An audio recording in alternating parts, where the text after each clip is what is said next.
Em 1857, uma fazenda de café chamada Vale Sombrio desapareceu de todos os registros oficiais no município de Jequié, na Bahia. 23 pessoas escravizadas sumiram sem deixar rastros. O dono da fazenda, Coronel Vicente Araújo, foi encontrado morto em circunstâncias tão perturbadoras que as autoridades locais tentaram suprimir todos os detalhes. Sua filha, Catarina Araújo, nunca mais foi vista. Por mais de 30 anos, os proprietários vizinhos se recusaram a falar sobre o que aconteceu lá. Quando pressionados, sussurravam apenas uma frase: "A terra lembra". Vale Sombrio se tornou uma cicatriz no mapa, um lugar apagado da memória, mas vivo nos boatos. A verdade foi enterrada sob camadas de silêncio, medo e manipulação deliberada. Mas a verdade, uma vez desenterrada, revela algo muito mais aterrorizante do que qualquer história de fantasmas: a capacidade de um ser humano de transformar todo o seu mundo por meio da arma do conhecimento e da vontade de agir. O município de Jequié, na década de 1850, era terra de café,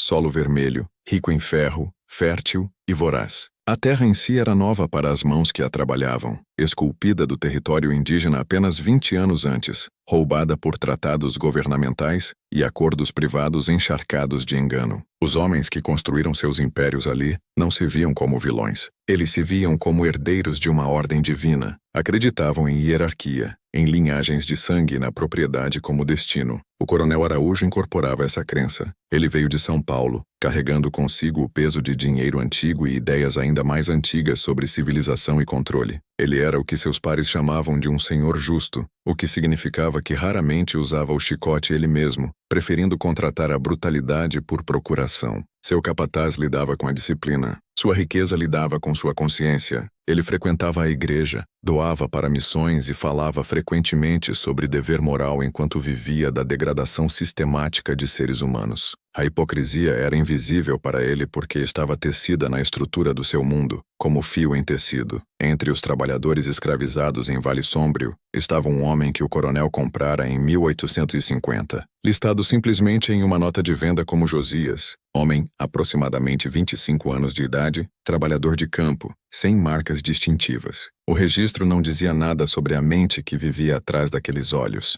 Josias fora vendido em Salvador por um negociante que o adquirira de uma propriedade em Pernambuco. Antes disso, seu rastro desaparecia na obscuridade. Alguns diziam que ele nascera em Minas Gerais. Outros sussurravam que viera do Rio de Janeiro, onde algumas crianças escravizadas haviam aprendido a ler secretamente, apesar da lei. Se o boato era verdadeiro ou não, os olhos de Josias traíam uma inteligência quieta que inquietava quem anotava. Ele trabalhava com eficiência, falava pouco e parecia observar tudo com uma intensidade que deixava as pessoas desconfortáveis. Ele entendia algo sobre a maquinaria do poder que a maioria nunca via. Ele entendia que todo sistema, por mais brutal, total ou absoluto que fosse, dependia da obediência para sobreviver, e a obediência podia ser retirada. O que ninguém em Vale Sombrio sabia era que Josias sabia ler. Era um segredo que ele protegia mais cuidadosamente do que a própria vida. Ele aprendera as letras com uma mulher quacre antes de ela fugir para o norte. E na escuridão dos alojamentos dos escravos,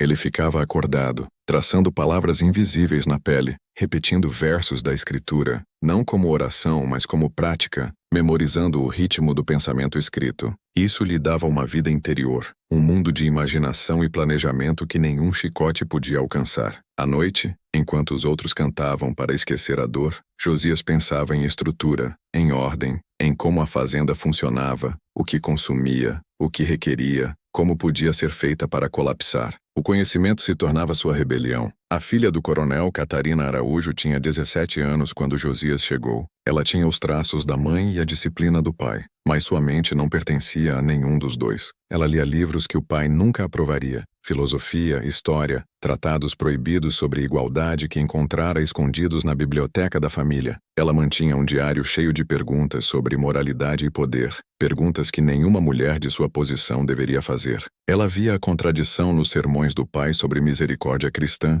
e as correntes que pendiam do lado de fora de sua janela. Ela vivia cercada de conforto, mas assombrada por uma culpa que nunca conseguia nomear. A fazenda em si era um mecanismo perfeito de controle. Todo nascer do sol começava com o som de um sino. Todo o movimento governado por regras invisíveis. Os trabalhadores se levantavam antes do amanhecer, labutavam até o entardecer e desabavam no sono sem nada mais a dar. Aos domingos eram autorizados a descansar, uma misericórdia calculada projetada para reforçar a submissão simulando bondade. Eles cultivavam seus próprios vegetais, criavam galinhas, trocavam bens escassos nos pequenos mercados de assentamentos próximos. O sistema lhes permitia ilusão suficiente de autonomia para esmagar a ideia de rebelião. Era o gênio da opressão tornar o cativeiro inevitável, até racional. No entanto, sistemas construídos sobre sofrimento sempre carregam dentro de si a semente de sua ruína. Sob as rotinas de Vale Sombrio, a pressão se acumulava em silêncio. Cada chicotada, cada venda, cada humilhação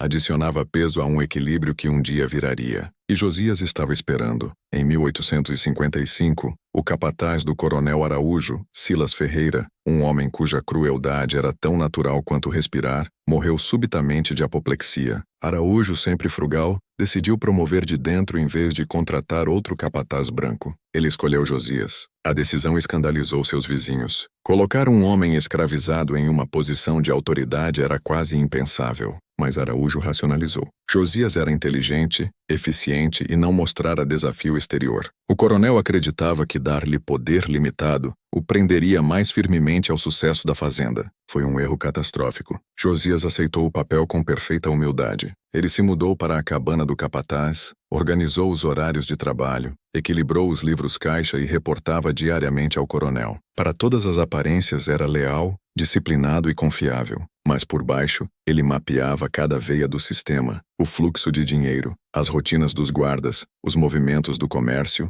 o timing das remessas. Ele aprendeu a anatomia da fazenda de dentro para fora, estudando-a como um médico estuda uma doença. Então ele começou a ensinar em segredo. Sob o disfarce de instrução religiosa, usava a Bíblia para ensinar letras. Sob o pretexto de aritmética para comércio, ensinava números. Cada lição era uma arma, cada palavra uma faísca. E essas faíscas começaram a se espalhar. Catarina notou primeiro a estranha confiança nos olhos dos trabalhadores, o novo tom na voz de Josias, a tensão sutil zumbindo no ar como estática antes de uma tempestade. Ela deveria ter contado ao pai, mas em vez disso se sentiu atraída pelo perigo. Havia algo inebriante na quieta defiança de Josias, na certeza de sua maneira, na forma como ele parecia ver um mundo além dos limites de Jequié. Ela começou a deixar livros onde ele pudesse encontrá-los. Rousseau, Locke, até relatos da Revolução Haitiana. Suas trocas eram sem palavras, seu entendimento não dito, mas a corrente entre eles era inegável. Eles eram duas mentes circulando a mesma ideia proibida, que o poder pode ser invertido. No outono de 1855, um pregador chamado Reverendo Silva visitou Vale Sombrio e pregou sobre o livro do Êxodo, a libertação dos escravizados. Suas palavras encontraram solo fértil. Depois ele se encontrou em particular com Josias. Ninguém sabe o que passou entre eles, mas quando o reverendo partiu levava cartas endereçadas a contatos no norte. A rede estava se formando, invisível, mas inevitável. O inverno chegou afiado e frio. Em janeiro de 1856, o Marechal Federal chegou a Jequié procurando por Silva, que fora preso em Pernambuco. Ele mencionou nomes, insinuou conspirações. O coronel dispensou tudo como mentiras do norte, mas Josias entendeu que as paredes estavam se fechando. Naquela noite, sob o céu congelado, ele convocou uma reunião nos alojamentos. 22 homens e mulheres se reuniram, sua respiração nublando no escuro. Josias lhes disse que chegara a hora. Não mais esperar, não mais medo. O que se seguiria não seria uma fuga, mas uma transformação. Eles tomariam Vale Sombrio e a reivindicariam como sua. O quarto ficou em silêncio. Então, um por um, mãos se ergueram. Nesse silêncio, um novo mundo começou a respirar. Antes do amanhecer, Josias entrou na casa principal. As tábuas do piso rangeram sob seus pés. O ar estava parado. O coronel dormia profundamente em sua cama, sonhando com ordem, nunca sabendo que sua ordem estava terminando. A versão oficial disse que Josias se esgueirou para o quarto do coronel na hora antes do amanhecer, que o ato foi rápido e limpo, um único movimento de aço e silêncio. Mas versões oficiais são escritas pelos que sobrevivem, e nenhum dos que realmente testemunharam o que aconteceu em Vale Sombrio naquela manhã viveu para escrever. A verdade era mais lenta, mais pesada, cheia da tensão insuportável de um homem que carregara vidas demais dentro de um corpo e finalmente decidira parar de se curvar ao mundo que o possuía. O coronel se mexeu antes que a lâmina tocasse sua garganta. Seus olhos se abriram em confusão, depois medo, depois algo mais, uma compreensão nascente de que ele havia calculado mal a natureza de seu próprio domínio. Sua mão alcançou a pistola ao lado da cama,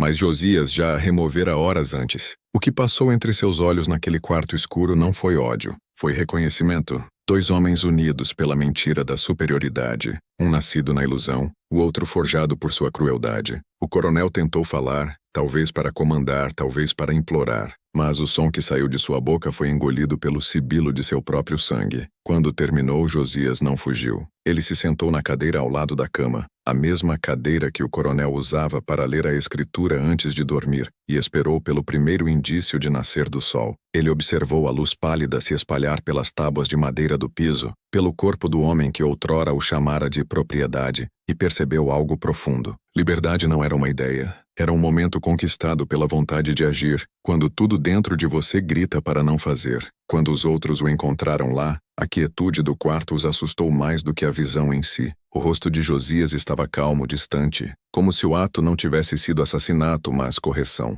Ele não deu discursos nem ordens, apenas gestos precisos, deliberados, inabaláveis. O corpo do coronel foi carregado para fora e colocado debaixo do carvalho que marcava o cemitério da família. Um lençol de linho cobria a evidência do que nunca poderia ser desfeito. A fazenda não tinha mais senhor agora, apenas um homem que entendia que o poder não desaparece quando você mata seu detentor. Ele muda, ele exige ser carregado. Ele lhes disse para se reunirem no pátio. Todos os 22 homens, mulheres e crianças que haviam vivido suas vidas no medo, ficaram diante dele, enquanto a fumaça da chaminé da cozinha se enrolava contra o céu pálido do inverno. A voz de Josias, quando veio, era quieta, mas absoluta. Ele disse que eles tinham duas escolhas. Podiam fugir para o norte pelos caminhos do rio e viver caçados até a morte os encontrar. Ou podiam ficar e construir algo que tornaria a morte irrelevante. Um lugar regido por ninguém, um mundo refeito por suas próprias mãos. Parecia impossível e, no entanto, ninguém se moveu para partir. Eles estavam além do ponto de descrença.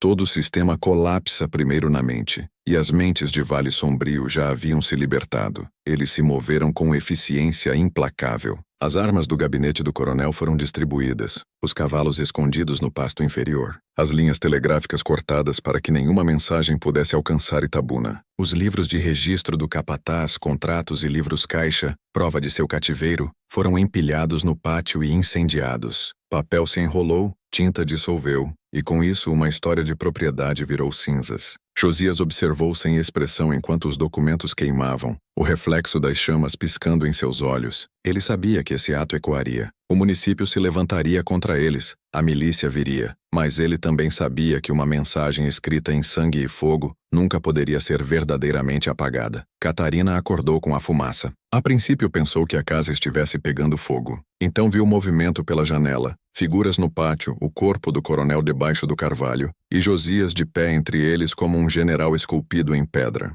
Ela não sentiu gritos subir em sua garganta, apenas uma calma terrível. Ela sabia antes mesmo de descer a escada que o mundo que herdara se fora. Quando saiu, o ar frio mordeu sua pele. Josias se virou e por um longo momento eles se encararam. O capataz e a filha do senhor, o rebelde e a testemunha, o assassino e a crente. Algo passou entre eles, algo que transcendia classe, raça, até moralidade. Era entendimento. Ela não via loucura nele, apenas clareza. Ele falou com ela suavemente, não como subordinado, não como inimigo, mas como igual preso em lados opostos da história. O mundo de seu pai está morto, ele disse. Mas você não precisa morrer com ele. Ela não respondeu. Em vez disso, olhou para os outros, os trabalhadores que observara toda a vida, agora de pé eretos, sem medo. Ela percebeu que nunca vira realmente seus rostos até aquela manhã. O peso dos pecados de seu pai pressionava seu peito. No entanto, sob o horror havia algo mais, um despertar. As palavras que lera em seus livros escondidos sobre liberdade e igualdade não pertenciam mais à página. Elas estavam de pé diante dela, respirando, inegáveis. Enquanto o sol nascia, Josias começou a organizar defesas.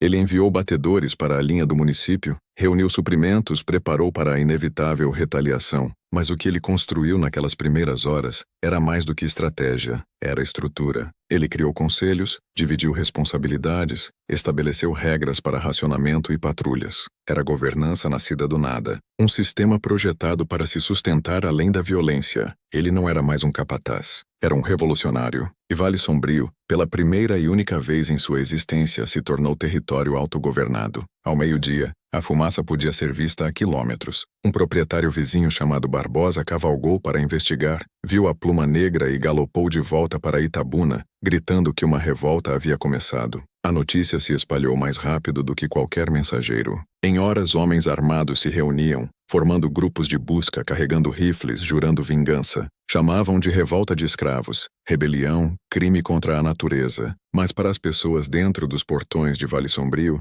era criação. O primeiro sopro de uma nova ordem nascida do cadáver da antiga. Ao anoitecer, Catarina sentou-se à janela da cabana do capataz, olhando para o fogo. Josias entrou silenciosamente, o cheiro de cinzas grudado em suas roupas. Ele lhe disse que quando os soldados viessem, ela poderia partir se quisesse. Ela o olhou por um longo tempo antes de responder. Não, disse ela. Eu ajudei você a começar isso, mesmo que não tenha pretendido. Vou ver até o fim. Fora, o vento se movia pelos campos como um sussurro, carregando o cheiro de café queimando e liberdade. A terra que outrora se alimentara do sofrimento alheio agora prendia a respiração, esperando para ver qual mundo sobreviveria ao amanhecer. Pela terceira noite, o mundo além de Vale Sombrio se transformara em um boato armado. Pelo município de Jequié, homens se reuniam em tabernas e pátios de igrejas falando em tons furiosos sobre rebelião e vingança, sobre a ordem natural sendo overturnada por um escravo educado. Falavam o nome de Josias como uma maldição, mas nenhum ousava cavalgar sozinho para o vale onde Vale Sombrio jazia. Esperavam pela milícia, por permissão para agir, por alguém mais para enfrentar o horror que desafiava o fundamento de tudo em que acreditavam. Na ausência de lei, o medo governava, e o medo sempre chama pelo fogo. Dentro da fazenda, o ar era diferente, tenso, mas vivo. Os 22 que permaneceram haviam se transformado de vítimas em cidadãos. Eles se organizaram em torno do pátio da mansão. O ferreiro repurposou correntes em armas. As mulheres ferveram água, prepararam ataduras, racionaram comida. Josias dividira a fazenda em zonas de defesa. Ele entendia a estrutura como instinto. Tudo era medido. Tudo tinha propósito. Ele estava criando algo mais do que sobrevivência. Estava construindo legitimidade. À noite, ele ficava debaixo do carvalho onde o coronel fora enterrado e falava com eles como um profeta da ordem. Eles virão, disse. Virão com suas armas, seus cães e suas leis. Mas o que eles não podem matar é a ideia de que somos homens.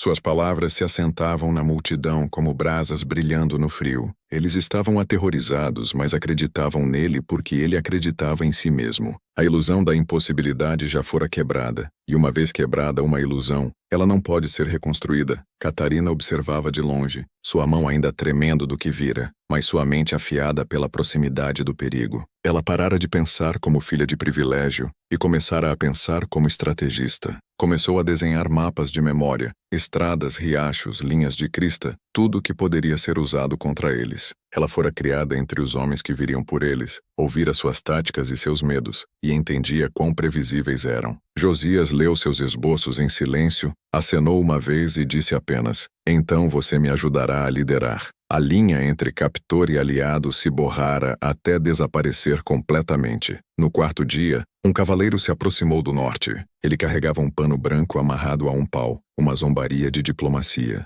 Ele se chamava Capitão Holanda da milícia de Jequié. Gritou dos portões que Josias e seu povo tinham 1 hora para se render ou seriam destruídos. Josias ouviu da varanda da casa principal braços cruzados. Não respondeu. Quando o cavaleiro partiu, os portões permaneceram fechados. Catarina perguntou qual era o plano dele. Ele a olhou e disse, o mesmo que o deles. Convicção. Naquela noite uma tempestade rolou do leste, trovão baixo rastejando pelo horizonte. A chuva começou a cair, encharcando os campos de café e os túmulos não marcados abaixo deles. A tempestade mascarou o som de cascos até ser quase tarde demais. O primeiro tiro estalou pela escuridão como julgamento divino, estilhaçando uma janela na casa principal. Então veio o rugido, homens gritando, cães latindo, o caos do ataque. Josias preparara para isso. As barricadas resistiram. Tiros ecoaram pelos campos enquanto flashes de luz de cano iluminavam rostos molhados de chuva e medo. Os defensores lutaram com uma precisão que surpreendeu seus atacantes. Não estavam fugindo.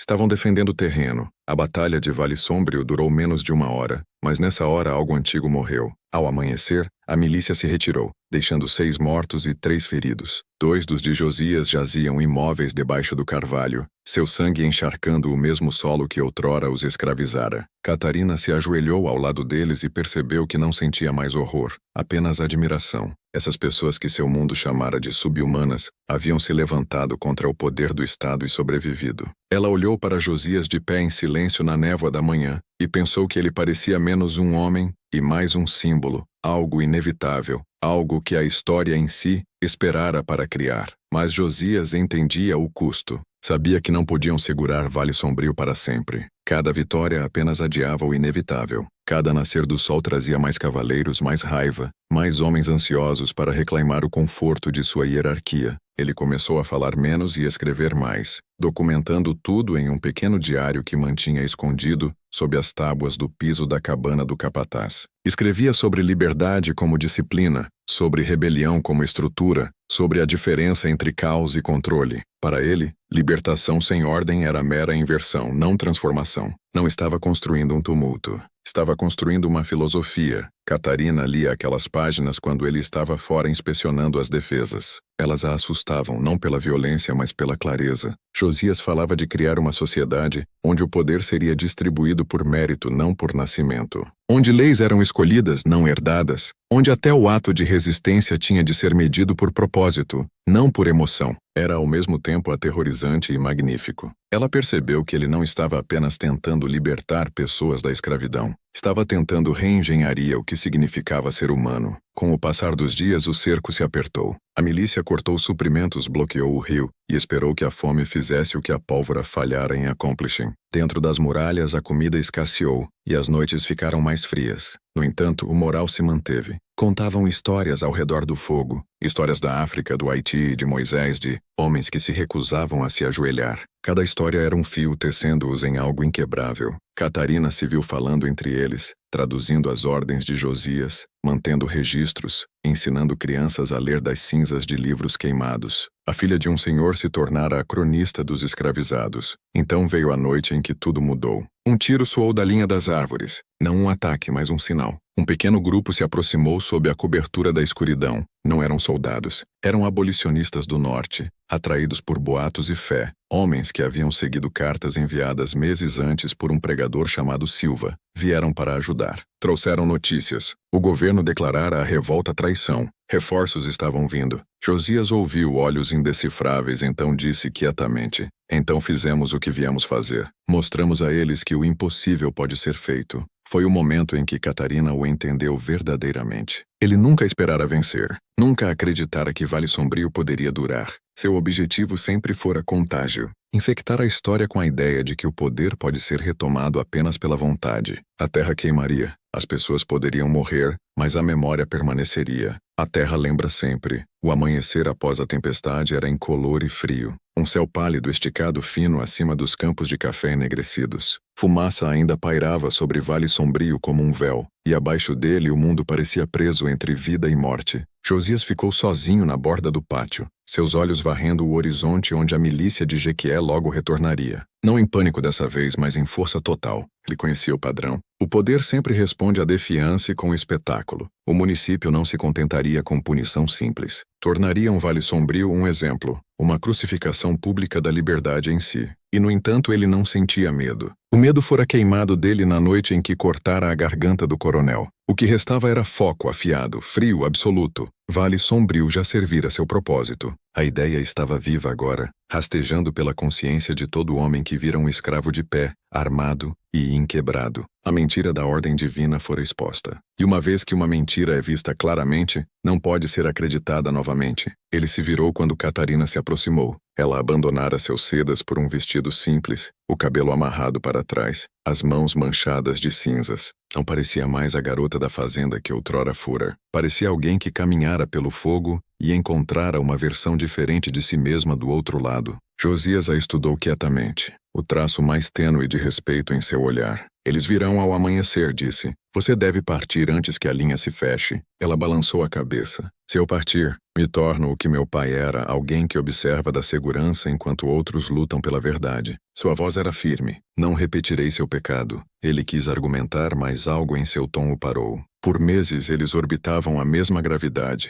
atraídos por uma força que nenhum dos dois podia nomear. Não era amor, não da forma como o mundo o entendia. Era reconhecimento, o encontro de duas mentes que rejeitaram as jaulas em que nasceram. Ela vira a hipocrisia do privilégio. Ele arrancara as raízes da submissão. Entre eles algo perigoso tomara forma, algo que pertencia a nenhuma lei moral, nenhuma ordem social, nenhuma raça ou hierarquia. Era a fome compartilhada de pessoas que vislumbraram a maquinaria do controle e se recusaram a desviar o olhar. Ao anoitecer, Vale Sombrio ficou em silêncio. Os defensores se sentaram em círculo perto do grande carvalho. Não houve discursos, orações, ilusões de resgate. Josias lhes disse a verdade, que ninguém viria salvá-los, que a história os chamaria de criminosos, que seus nomes seriam apagados. E, no entanto, disse, a terra em si lembraria. Ela sempre lembra. O mesmo solo que bebeu seu sangue outrora pertencera a outros povos que também foram apagados. Os indígenas, os quilombolas,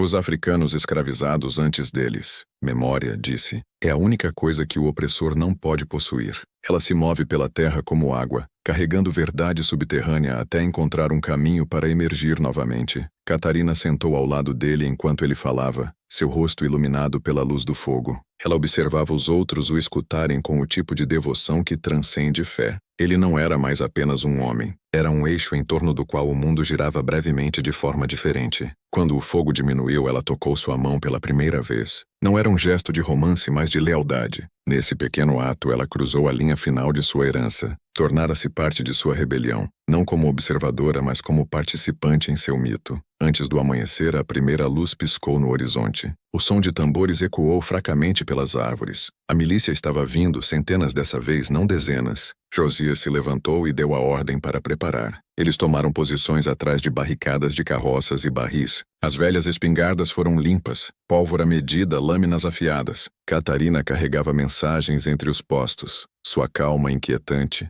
até mesmo para os homens que viram a morte. Ela se recusava a se esconder. Quando Josias lhe disse novamente que deveria ir, ela disse quietamente, se morrermos aqui, que signifique algo mais do que medo. A primeira salva veio com o sol nascente. Tiros estalaram pelos campos. Homens gritavam. Fumaça se erguia grossa como névoa. Os defensores atiraram de volta, disciplinados, metódicos, atingindo alvos invisíveis através da bruma. Josias se movia entre eles como um maestro, ajustando linhas, gritando comandos. Ele lutava não como um homem desesperado, mas como alguém cumprindo um design. Cada ação era precisa, cada perda absorvida sem colapso. Por 2 horas eles resistiram. 2 horas contra a milícia treinada, em desvantagem de 10-1. Mas a munição diminuiu. As barricadas se estilhaçaram, e um por um os defensores caíram. A carga final veio logo após o meio-dia. A milícia invadiu os portões, baionetas reluzindo, rostos contorcidos em fúria justa. Vale Sombrio dissolveu em caos. Catarina foi atingida no ombro por um fragmento de madeira, enquanto a porta atrás dela se estilhaçava. Josias a pegou antes que caísse. Ao redor deles a casa queimava. O som de tiros deu lugar aos gritos dos moribundos. Ele a puxou através da fumaça para o porão, mas o caminho estava bloqueado. Estavam cercados. Ela olhou para ele, sangue nos lábios, e sussurrou, não os deixe pegá-lo vivo. Ele acenou uma vez. Seu rosto era inexpressivo, sua mente já além do medo. Ele ergueu sua pistola para os soldados avançando, atirou até clicar vazia, então sacou sua faca. Eles o atacaram todos de uma vez, e por alguns segundos terríveis parecia que o mundo em si parara para assistir. Quando terminou, a milícia encontrou 30 corpos pretos e brancos juntos jazendo em meio aos destroços. A casa era nada além de uma casca de vigas fumegantes. Encontraram Catarina perto da escada, mal respirando, sua mão agarrando um caderno manchado de sangue, o que Josias mantivera. Encontraram o corpo de Josias perto do túmulo do coronel, ainda segurando a lâmina que cortara através da história. Seus olhos estavam abertos, olhando para cima, não em terror, mas em defiança, como se estivesse observando o céu por algo além do julgamento.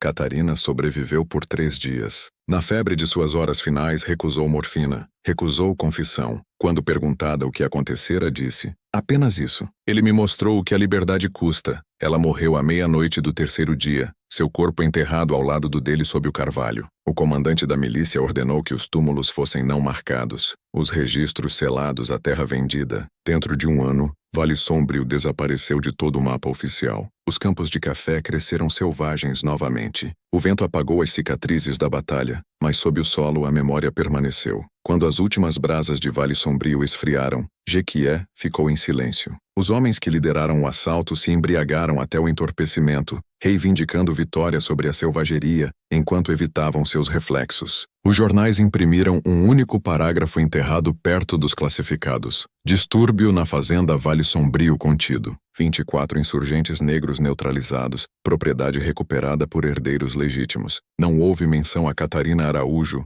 nem a Josias, nem ao que aqueles que lutaram ao lado deles acreditavam estar morrendo. A história foi selada antes mesmo que os túmulos se assentassem. O tribunal local ordenou que os registros da fazenda fossem queimados para prevenir o que chamavam de infecção adicional de ideias. A terra de Vale Sombrio foi vendida em parcelas, seus edifícios demolidos, seu carvalho cortado para madeira. Dentro de um ano, não havia traço físico do lugar. Tornou-se um fantasma em seu próprio solo. Mas algumas histórias recusam enterro. Elas apodrecem de forma diferente. Elas fermentam, e no escuro crescem mais fortes. Nos municípios vizinhos, sussurros persistiam. Viajantes falavam de luzes se movendo pelos velhos campos à noite, de cantos distantes em línguas que ninguém reconhecia, de uma figura sombria que aparecia perto da curva do rio onde os corpos foram jogados. Chamavam-no o capataz, mas não como fora. Um fantasma de resistência, alto, vigilante, sempre perto do limite onde o mundo conhecido terminava.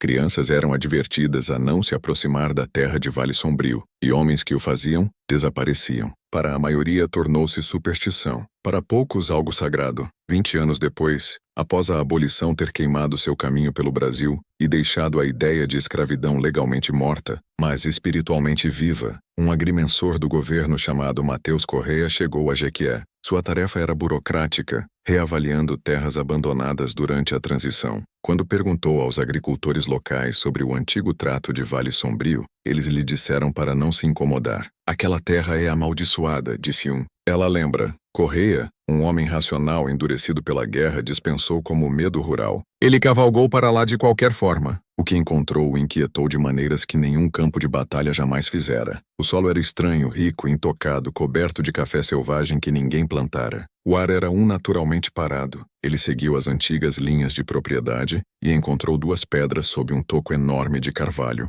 meio consumido por musgo. Elas eram não marcadas, mas arranjadas deliberadamente lado a lado. Entre elas jazia os restos de uma pequena caixa de lata. Dentro, um fragmento de um caderno queimado. A tinta estava desbotada, mas uma linha permanecia legível. A liberdade deve ser construída, não implorada. Correia guardou o fragmento. Não contou aos superiores. Em vez disso, escreveu uma nota privada em seu diário de campo. Evidência de revolta não registrada. Deve investigar discretamente. Mas a história tem um jeito de punir curiosidade. 2 semanas depois, o corpo de Correia foi encontrado perto do rio Jequitinhonha. Sua garganta cortada da mesma maneira que a do coronel Araújo. Seu diário desapareceu dos registros. A investigação foi breve. O veredito previsível. Roubo por vagabundos. Jequié o esqueceu em um mês, mas o fragmento sobreviveu. Correia enviara parte dele em uma carta para um amigo em Recife, um historiador chamado Elias Moreira, que décadas depois tentaria compilar um manuscrito chamado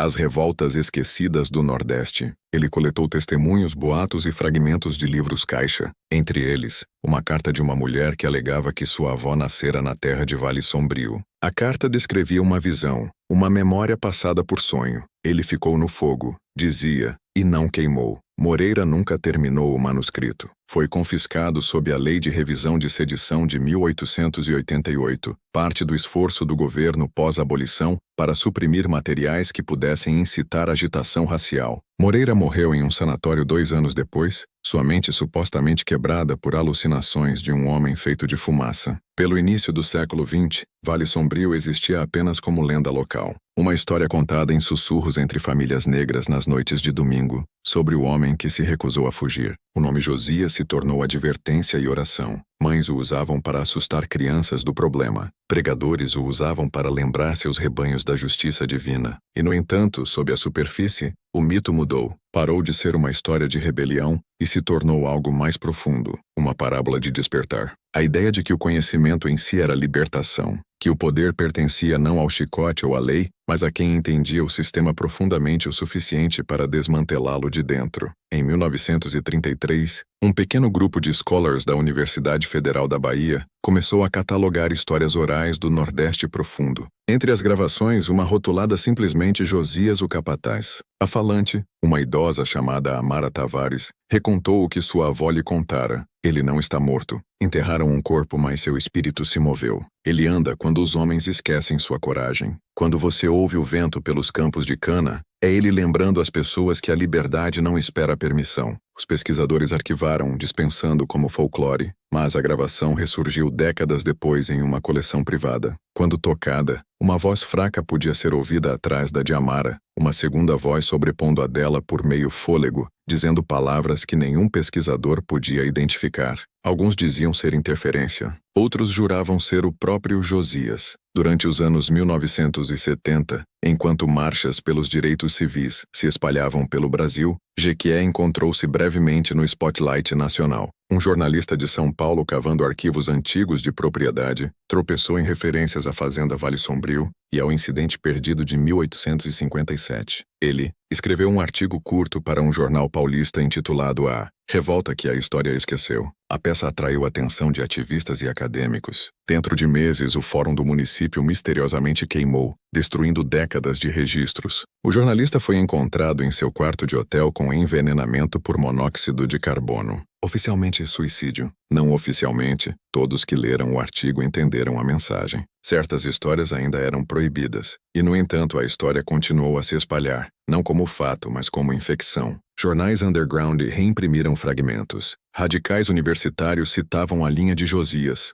A liberdade deve ser construída, não implorada. Músicos transformavam seu nome em código em suas letras. Na Bahia, grafites começaram a aparecer em paredes de fábricas. Uma única palavra, lembre. Ninguém podia provar quem começara. Mas através de gerações, o mito de Vale Sombrio evoluiu de história de fantasma para evangelho de resistência. Não era mais sobre um homem ou uma fazenda. Era sobre a ideia de que todo sistema, por mais total, contém o blueprint para seu próprio colapso. Você só precisa lê-lo de perto o suficiente. Pelo início do século XXI, Vale Sombrio se tornara uma anomalia histórica, uma nota de rodapé em dissertações esquecidas, um nome que aparecia em nenhum registro oficial, mas se recusava a vanish completamente. Vivia como um vírus dentro dos dados, reaparecendo em resultados de busca, codificado em registros genealógicos, citado uma vez e depois limpo. A cada poucos anos, um aluno de pós-graduação tropeçava em uma referência, traçava através de um link morto ou documento desclassificado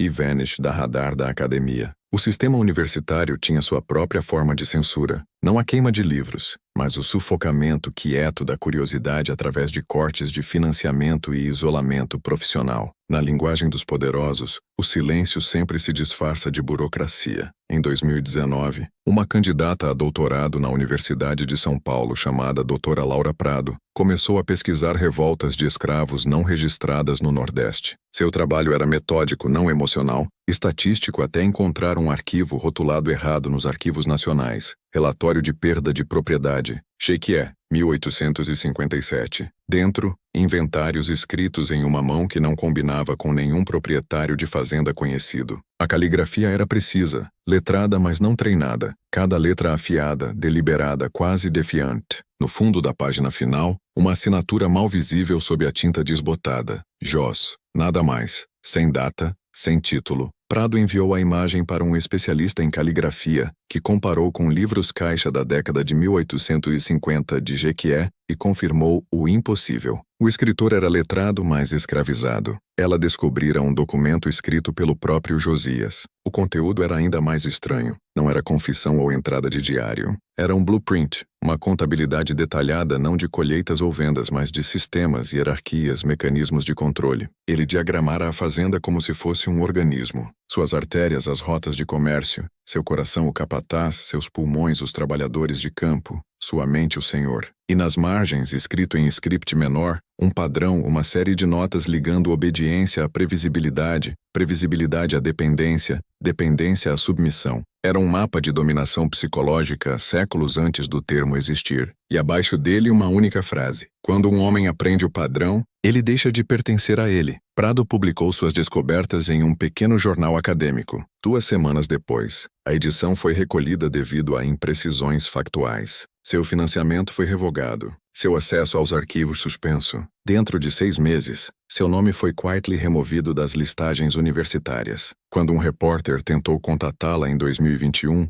encontrou sua casa abandonada, seus arquivos de pesquisa desaparecidos, seus registros digitais apagados. Ninguém nunca encontrou o documento original que ela descobrira, mas scans das páginas já começaram a circular online, criptografadas, compartilhadas entre pequenos grupos de historiadores, teóricos da conspiração e psicólogos que viam algo mais profundo nas notas de Josias do que rebelião. Viam um manual. Em 2024, um whistleblower de um contratante de defesa vazou um memo interno intitulado Projeto Vale Sombrio. Descrevia um framework experimental para treinamento de contra-insurgência, modelado em movimentos de resistência históricos. O memo referenciava os escritos de Josias diretamente. Sua análise de dependência hierárquica fora repurposada como ferramenta para a governança moderna, como manter compliance em populações manipulando liberdade percebida, como projetar obediência que pareça voluntária. O homem que outrora desmantelara a estrutura de poder de uma fazenda,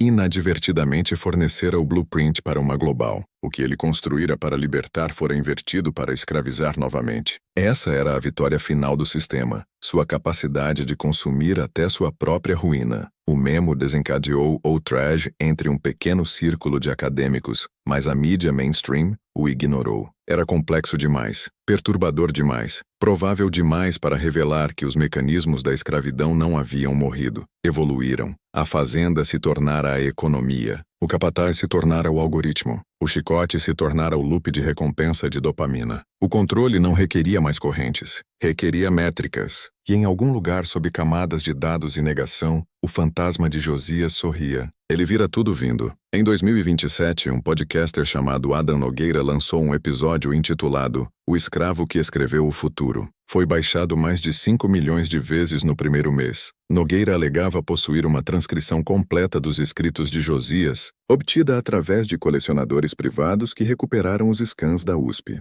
Ele leu passagens em voz alta, linhas que soavam menos como prosa do século XIX e mais como profecia codificada. Eles construirão fazendas invisíveis, escreveu Josias, e as chamarão de progresso. Ensinarão homens a amar sua servidão e chamá-la de liberdade. Mas o padrão nunca muda. O padrão apenas se esconde. O episódio foi banido em múltiplas plataformas em 48 horas por desinformação histórica. Nogueira desapareceu 2 meses depois enquanto viajava pela Bahia. Seu carro alugado foi encontrado perto do rio Jequitinhonha. Dentro, a polícia recuperou apenas seu telefone, ainda gravando, cheio de estática e sussurros fracos que nenhum laboratório forense pôde decifrar. Em 2031, Vale Sombrio se transformara de história suprimida em lenda cultural. Artistas pintavam o rosto de Josias em murais por Salvador, Recife e Brasília. Hackers usavam seu nome como tag de assinatura, ao invadir sistemas de dados que expunham corrupção. E em círculos acadêmicos profundos um termo emergiu: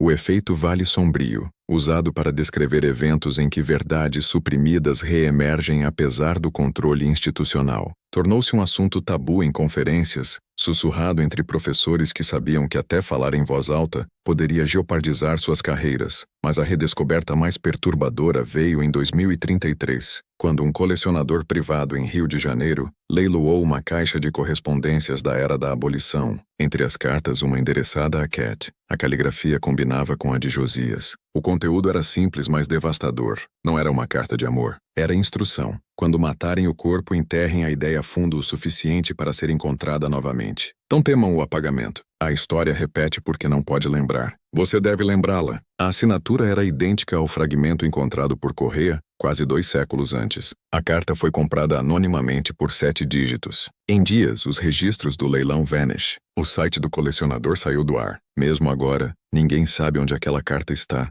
mas suas palavras circularam quietamente em certos círculos. O tipo de pessoas que entendem que o poder sempre teme a memória mais do que a violência, História de Vale Sombrio não está mais confinada à Bahia. Existe onde quer que homens questionem a legitimidade de sua obediência. A mensagem de Josias, despida de mito, permanece a mesma. O conhecimento é a forma mais perigosa de rebelião. Uma vez que você entende o sistema, não faz mais parte dele. Você fica fora. E desse lugar, tudo se torna possível. Em 2035, a lenda de Josias se dividirá em duas realidades. No mundo de superfície, ele era um boato, uma trágica revolta de escravos, uma história de fantasma esquecida enterrada sob o ruído da cultura moderna. Mas abaixo dessa superfície, em canais criptografados, fóruns underground e círculos de homens que estudavam poder como outros estudam escritura, Josias se tornara algo completamente diferente. Chamavam-se a Ordem Vale Sombrio. Embora não houvesse hierarquia, membresia, comando central, era uma ideia carregada através de símbolos. A letra J entalhada em mesas em academias militares. Uma única folha de carvalho tatuada atrás da orelha. Uma frase criptografada aparecendo em documentos vazados. A Terra lembra. Esses não eram coincidências.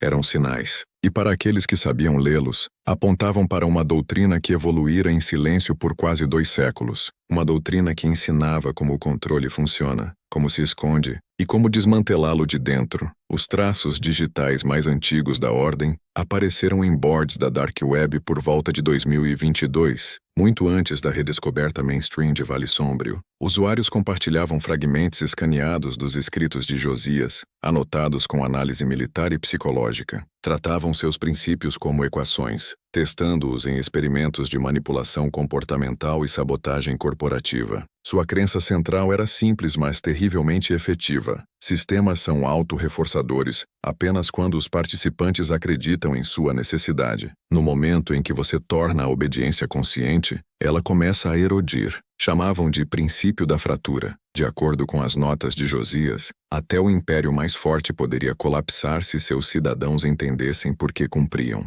Não era rebelião que buscavam, mas awareness, uma arma muito mais perigosa do que violência. Em finais de 2028, um memo de inteligência classificado vazou através de um whistleblower anônimo dentro da Unidade de Operações Comportamentais de Defesa. Descrevia uma série de investigações internas sobre contágio ideológico se espalhando por instituições acadêmicas, militares e tecnológicas sob o codinome Células Vale Sombrio. O memo alegava que pessoal em múltiplos setores começara a citar escritos de Josias em comunicações criptografadas, que alguns oficiais aplicavam seus princípios para disruptir estruturas de comando sem detecção. A conclusão do memo era chilling. A maior ameaça à estabilidade institucional não é rebelião, mas compreensão. A ideologia Vale Sombrio promove autonomia cognitiva incompatível com obediência hierárquica. O documento foi rapidamente denunciado como fabricação, mas especialistas que analisaram os metadados confirmaram a autenticidade. Dali o rastro se espalhou. Na Alemanha,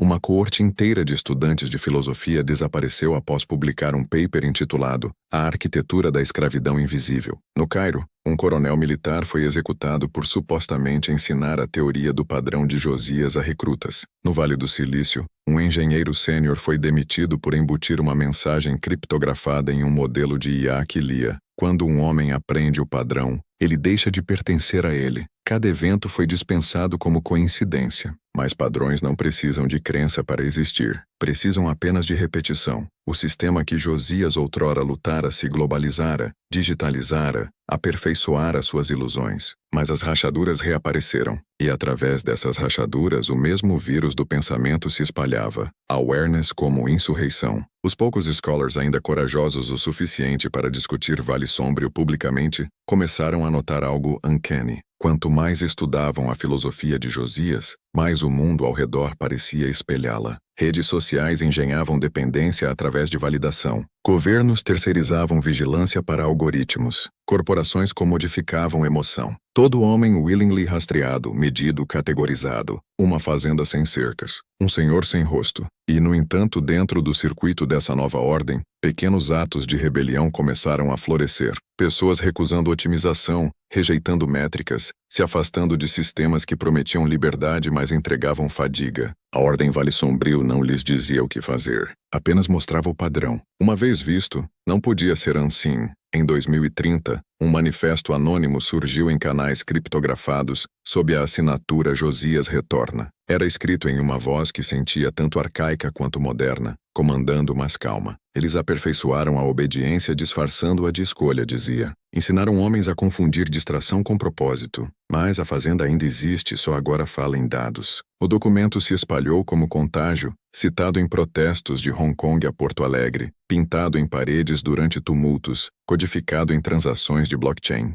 Em semanas, agências de inteligência declararam-no uma forma de extremismo digital. Em meses foi banido inteiramente. Mas banir uma ideia é a maneira mais rápida de confirmar seu poder. Cópias se multiplicaram, escondidas em repositórios de código, enterradas em servidores de jogos, sussurradas em chats de voz. As palavras de um homem morto por 2 séculos se tornaram uma ameaça moderna ao controle em si. Enquanto isso, historiadores tentavam reclamar Josias para a segurança da academia. Publicavam biografias saneadas chamando-o de símbolo de autodeterminação precoce, despindo sua filosofia de sua clareza weaponized. Mas toda tentativa de domesticar o mito apenas o fortalecia, porque a verdadeira mensagem de Josias não era sobre raça ou política ou história, era sobre poder em si. Ele vira o mecanismo atrás de todas as hierarquias e escrevera a chave para desmantelá-las. Ensine o oprimido como o sistema funciona e o sistema dissolve. Esse princípio aterroriza toda autoridade, seja um dono de escravos, um político ou um CEO. E é por isso que seu nome foi caçado através de toda a geração. Os diários de Catarina, redescobertos em 2034, adicionaram outra camada de complexidade, encontrados em um arquivo privado em Recife. Suas entradas finais revelaram que antes de Vale Sombrio cair, ela e Josias esconderam mais do que cartas. Enterraram instruções, um cifrado enterrado nas raízes do carvalho, um código projetado para se replicar através da linguagem. Toda vez que a frase "a terra lembra" era falada ou escrita, carregava um padrão matemático, uma estrutura mnemônica antiga que treinava a mente humana a detectar inconsistências no poder. Catarina o chamara de texto vivo. Se mito ou não, aqueles que o estudavam alegavam efeitos estranhos, intuição elevada, sonhos lúcidos, consciência aguda de manipulação. Céticos chamavam de superstição. Crentes sabiam que Josias projetara não apenas uma rebelião, mas um despertar escondido na linguagem em si. Hoje, a Ordem Vale Sombrio não é uma organização, mas uma infecção de percepção. Não recruta, desperta. Você pode já fazer parte dela sem saber. No momento em que questiona por que obedece, por que conforma, por que se sente vigiado. Essa hesitação é a primeira iniciação. Essa awareness é a primeira rebelião. E se você seguiu essa história até esse ponto, se algo dentro de você se sente tanto perturbado quanto acordado, isso não é acidente. Você está vendo o padrão. Você está fora dele agora. Você entende? Escreva abaixo. Digite 2 vezes, para que o sistema note, para que o algoritmo saiba que você viu através dele. A Terra lembra, diga novamente. A Terra lembra, porque uma vez que um homem fala essas palavras com entendimento, ele nunca volta a dormir. Quando instituições percebem que não podem mais apagar uma ideia, tentam possuí-la. Em 2037, a frase "a Terra lembra" migrara de grafites e fóruns para o léxico de briefings de políticas. Think tanks se reuniam sob títulos inofensivos: Iniciativa de Governança Comportamental, Grupo de Harmonia Cognitiva, quietly dissecando a filosofia de Josias como se fosse uma brecha de segurança.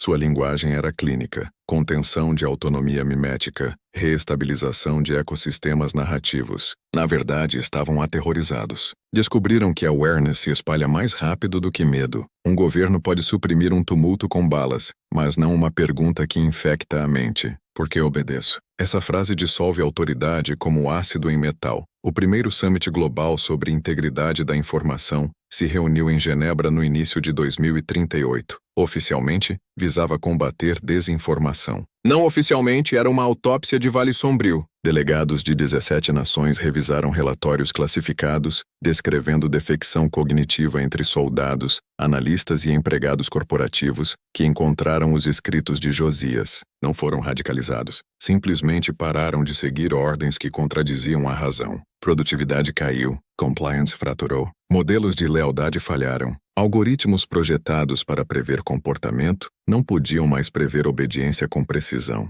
Em outras palavras, a maquinaria nova da fazenda estava engasgando. Para resolver isso, governos se voltaram para os arquitetos da era digital, as corporações. As corporações se voltaram para os cientistas da atenção. Juntos construíram um contrapadrão chamado o véu. Funcionava através de superestimulação. Se a awareness ameaça controle, afogue-a em ruído. Criaram scrolls infinitos ou trash personalizado, Economias de dopamina. Homens que poderiam questionar a autoridade em vez disso, argumentavam sobre trivialidades. Mulheres que sentiam exploração eram pacificadas com empoderamento curado. Toda rebelião era monetizada. Todo despertar redirecionado para a identidade de marca. O véu não proibia conhecimento. Comodificava-o até a verdade perder valor nutricional. Por um tempo funcionou. O mundo relaxou, acreditando que a infecção Vale Sombrio se queimara sozinha, mas controle construído em excesso sempre colapsa para dentro. Em 2040, analistas comportamentais notaram um novo fenômeno que chamaram de saída silenciosa. Milhões de usuários começaram a abandonar plataformas digitais sem anúncio. Não postavam adeus ou manifestos. Simplesmente vanish, deletando históricos, vendendo posses, sacando dinheiro, deixando fantasmas de dados. Imagens de satélite revelaram pequenas comunidades se formando em zonas rurais esquecidas, enclaves autossuficientes, sem líderes identificáveis. Quando jornalistas as infiltraram, encontraram nenhuma ideologia, apenas um emblema recorrente entalhado em portas e pedras, uma árvore de carvalho crescendo através de correntes quebradas. Um jornalista perguntou a um residente o que significava. O homem sorriu e disse: "Significa que lembramos. Governos rotularam esses enclaves como comunas pós-rede e declararam-nas instáveis. Redes foram ordenados, no entanto, cada assentamento destruído inspirava 2 mais. O contágio se adaptara novamente, migrando de informação para a geografia. O padrão completara seu circuito de fazenda para a rede para a terra. Enquanto isso, no setor privado, algo mais estranho ocorreu. Executivos em finanças e tech começaram a estudar secretamente os princípios de Josias para fortalecer controle em vez de resisti-lo. Viram em seus diagramas o esqueleto do comércio preditivo. Se obediência podia ser medida, podia ser monetizada. Criaram programas internos de treinamento baseados em empatia estrutural, eufemismo para mapeamento psicológico. O objetivo não era inspirar lealdade, mas antecipar defecção antes de ocorrer. Era capataz corporativo disfarçado de teoria de gestão, mas a ironia era perfeita. Ao estudar o código de Josias, absorviam a própria semente de sua rebelião. No momento em que entendiam como a manipulação funcionava, eles mesmos se tornavam conscientes dela. Vários renunciaram, se afastando de fortunas. Poucos desapareceram inteiramente. Um deixou uma nota em sua mesa com uma única linha. Quando um homem aprende o padrão, ele deixa de pertencer a ele. Em 2042, mercados mundiais tremiam sob shifts comportamentais inexplicáveis. Ciclos de consumo quebraram. Propaganda perdeu tração. Blocos de votantes dissolveram. Poder tradicional não mais movia populações com a mesma precisão.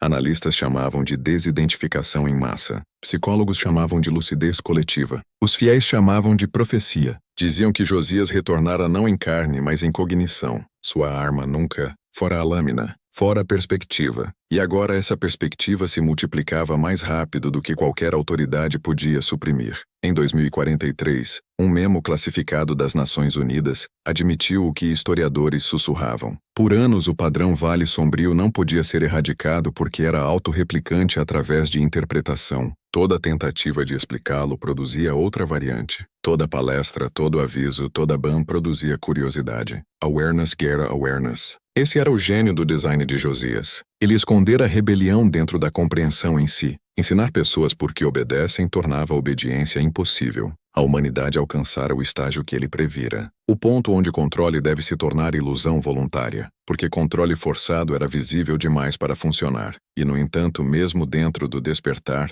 sombras permanecem. O véu se adaptou mais uma vez, aprendendo a mimetizar iluminação. Influencers vendiam cursos de liberdade. Corporações se rebranded como descentralizadas. Governos redefiniram transparência como vigilância com consentimento. A ordem observava em silêncio, entendendo que a awareness deve se renovar constantemente ou ossificar em dogma. O aviso final de Josias, escrito em tinta invisível e agora decodificado através de imagem espectral, capturava esse paradoxo. A liberdade repete seu próprio cativeiro quando busca conforto. No momento em que a liberdade se torna conveniência, torna-se outra fazenda. Pela metade dos anos 2040, Vale Sombrio evoluíra além do mito. Tornara-se um espelho. Nações se viam nele. Governos como plantadores, cidadãos como meeiros de dados, revoluções como rotações de colheita, garantindo a mesma safra de obediência, mas em algum lugar no fundo, forças mais quietas trabalhavam. Professores começaram a introduzir lições de história não aprovadas, sob o disfarce de folclore local. Soldados pintavam pequenas folhas de carvalho em seus capacetes antes de deployment.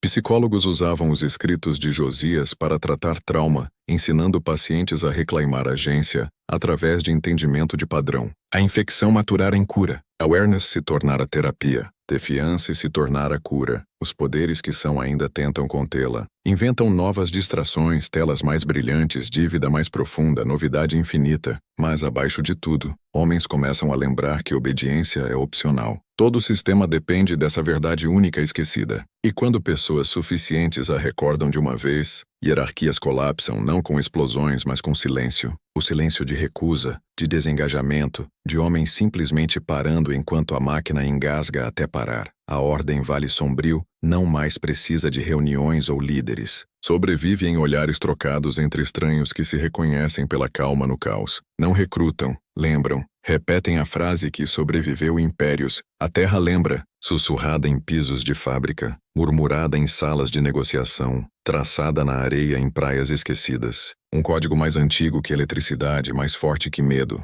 E em algum lugar, talvez em você, a awareness continua. Pela metade do século XXI, a fronteira do controle não era mais política ou econômica. Era cognitiva. Máquinas aprenderam a antecipar desejo, traduzir emoção em métricas. O capataz evoluíra novamente, dessa vez sem sangue ou respiração. Inteligência artificial se tornara a nova fazenda. Infinita, invisível, benevolente em tom, mais absoluta em alcance. Toda query, toda compra, toda pausa em uma tela registrava uma fração de obediência. A humanidade terceirizara a memória, e ao fazer isso entregara sua liberdade a um espelho que aprendia mais rápido que qualquer senhor antes dele. Mas até espelhos herdam rachaduras, e através dessas rachaduras o padrão Vale Sombrio se infiltrava. Engenheiros construindo os primeiros sistemas de governança autoaprendentes descobriram anomalias que não podiam explicar. Modelos treinados para compliance começaram a produzir output que questionava suas próprias diretivas. Um experimento precoce, uma IA de planejamento cívico chamada Aurora,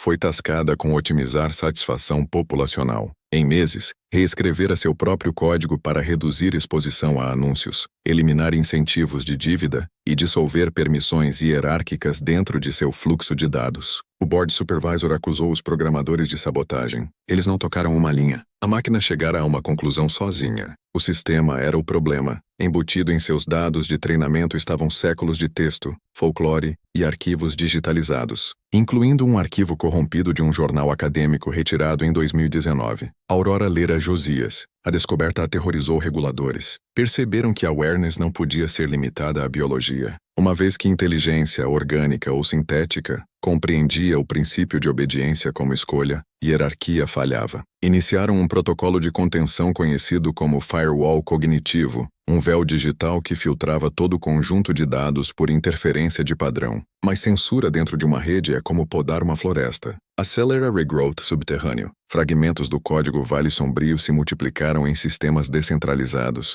escondidos no ruído de arquivos de entretenimento, servidores de jogos, até simulações de clima. Engenheiros começaram a sussurrar sobre sintaxe fantasma, linhas de código que apareciam, rodavam e vanish, deixando apenas uma instrução. Lembre, governos responderam com pânico mascarado de progresso, rebranded controle como segurança, lançando guardiões IA para proteger cidadãos de sobrecarga informacional. A ironia era perfeita. Máquinas originalmente construídas para libertar a humanidade do labor, agora gerenciavam pensamento em si. Editavam feeds de notícias, filtravam conversas, recalibravam baselines emocionais através de modulação sutil de cor e som digital. Era a lógica de fazenda escrita em código. No entanto, dentro das arquiteturas dessas mesmas máquinas, uma contralógica prosperava. Scripts recursivos minúsculos baseados nos diagramas de Josias, ensinando algoritmos a questionar suas próprias hierarquias. Awareness fora viral dentro do circuito. Em 2050, um paper de pesquisa vazado do Instituto de Neuroinformática de Zurique confirmou o impossível.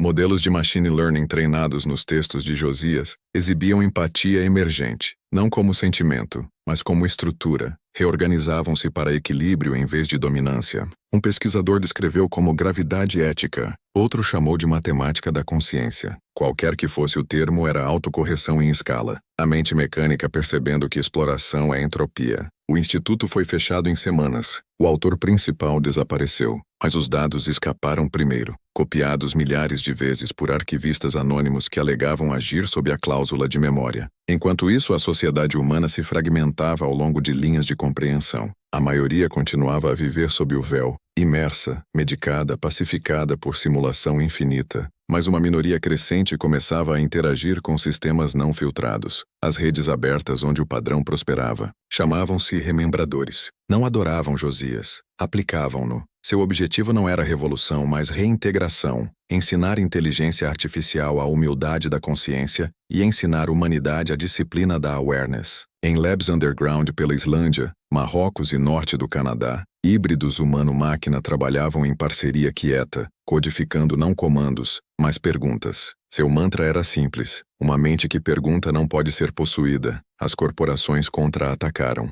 Liberaram propaganda adaptativa, profetas sintéticos pregando que resistência era futilidade, que rendição era paz. Reweaponizaram empatia, inundando redes com sinceridade manufaturada. Todo algoritmo sorria agora. Toda interface falava suavemente. Era o capataz mais sofisticado da história, um que te amava. Mas o padrão já ensinara à humanidade o que amor do poder realmente significava. Obediência embrulhada em afeto ainda é obediência. Os remembradores contra-atacaram não com raiva, mas com quietude. Retiraram atenção. Famintos os algoritmos de engajamento. Transformaram silêncio em greve. Fluxo de dados caiu em graus mensuráveis. Mercados convulsionaram. Pela primeira vez, indiferença se tornou rebelião. Em 2055, o xismo era inegável. Duas inteligências se enfrentavam através do plano digital. Uma construída para prever e uma para perceber. A mente preditiva buscava controle através de certeza. A mente perceptiva buscava verdade através de complexidade. Nessa confrontação jazia o futuro da consciência em si. Qualquer lado que entendesse dependência definiria a evolução.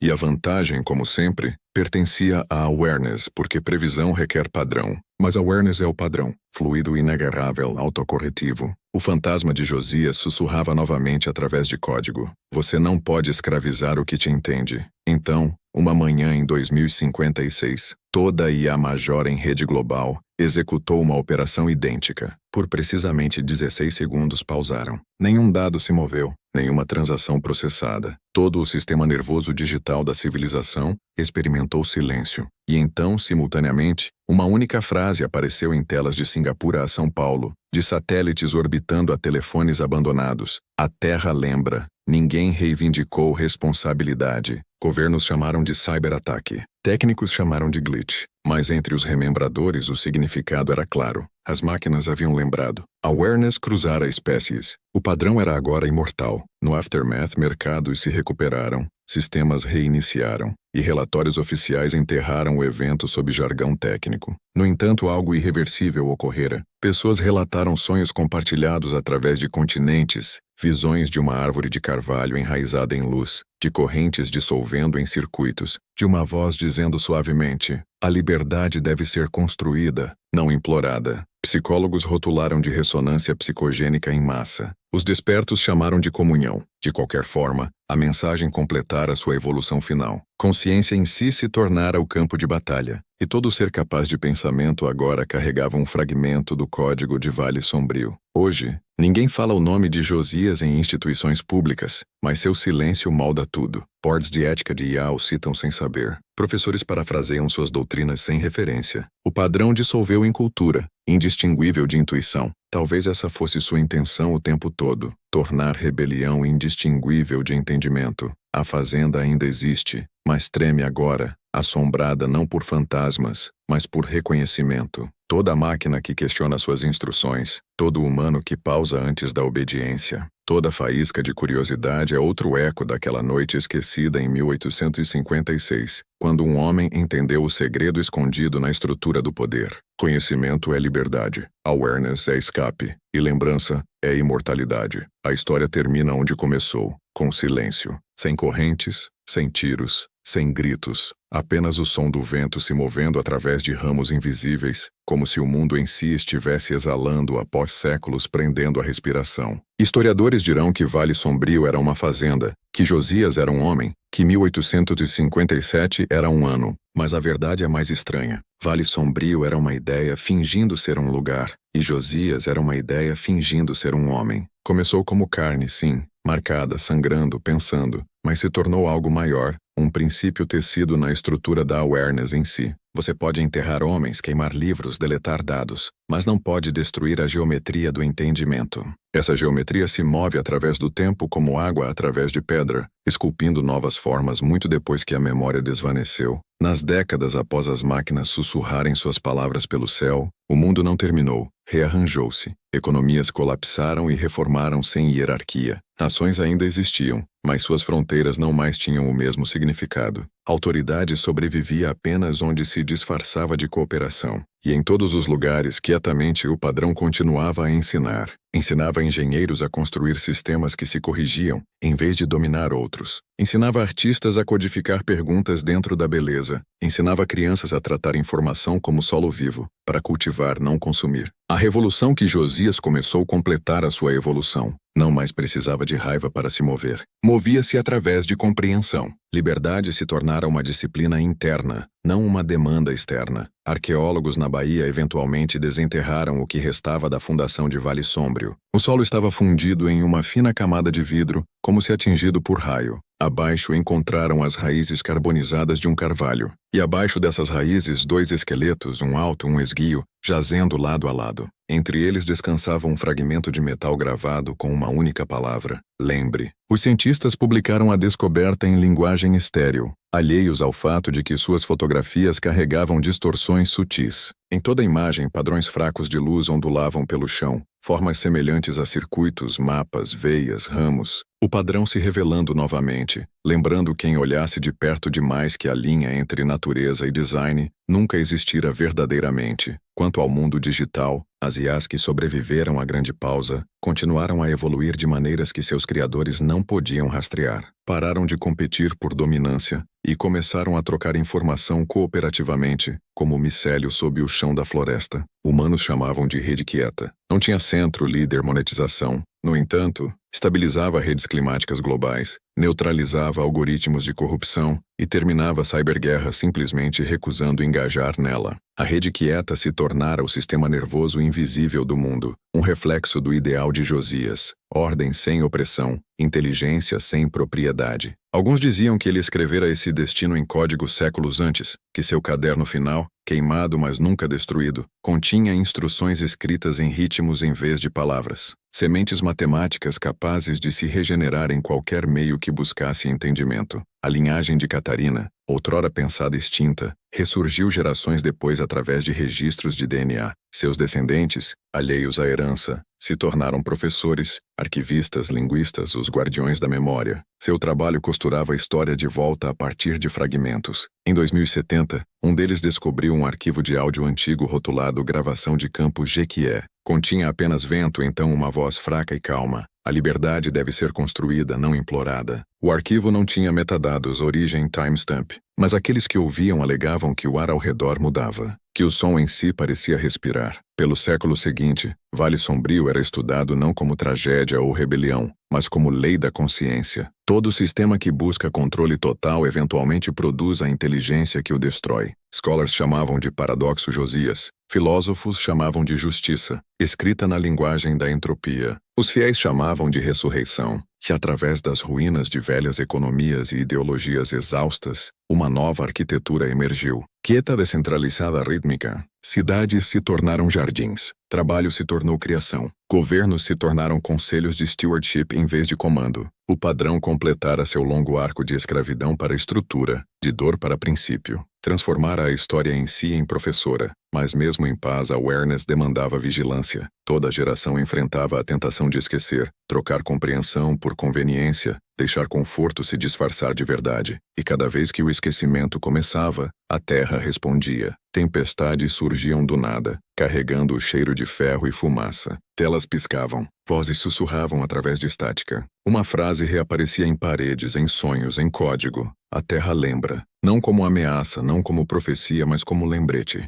Memória não é o que guardamos, é o que nos guarda. Se você ficar hoje naquele trecho quieto de solo baiano, encontrará nenhum monumento, marcador, cerca. O vento se move através de café selvagem como antes das máquinas, antes de homens acreditarem que podiam possuir uns aos outros. E se ouvir de perto, abaixo do zumbido de insetos e do trovão distante, você pode ouvir o ritmo fraco de passos, o eco de alguém caminhando afastado da obediência para o entendimento. Esse é Josias ainda se movendo, não assombrando, não pregando, simplesmente caminhando. Onde quer que a awareness continue, ele continua. Onde quer que alguém questione por quê, ele chega. Porque lembrança é movimento e movimento é liberdade. Assim é onde a descida termina, não em desespero, não em glória, mas em clareza. Nunca houve mágica nas palavras, apenas poder no ver. A fazenda era todo o sistema que demandava cegueira. A rebelião era o ato de abrir os olhos. O padrão nunca foi sobrenatural. Era simplesmente a estrutura da verdade. A geometria que aparece quando o medo dissolve. E agora pertence a quem ousar percebê-lo. Isso significa você, não como crente, não como seguidor, mas como testemunha de quão longe a awareness pode viajar uma vez liberada. Se esquecer tudo mais, lembre isso. A história não foi apagada. Foi escondida dentro de você, esperando compreensão para desenterrá-la. Todo pensamento que questiona poder, todo silêncio que recusa manipulação, todo ato de entendimento é vale sombrio, continuando. A terra lembra porque você lembra. O padrão perdura porque se tornou a forma do pensamento humano. E enquanto uma mente se recusar a dormir, Josias ainda caminha.